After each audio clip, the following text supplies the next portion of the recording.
niyo sa akin! Ang pinakamalakas sa Israel! Ang aking patutupayin ngayon dito! Ako si Brian!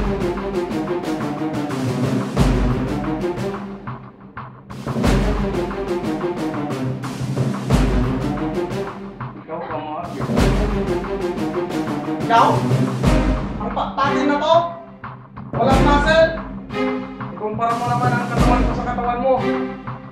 Isa kang panahas. may dala kang payo. Meron kang sapatos na blue. Brown na pants. At tataas ang buhok mo. Subalit, ang dala ko ay isang subo.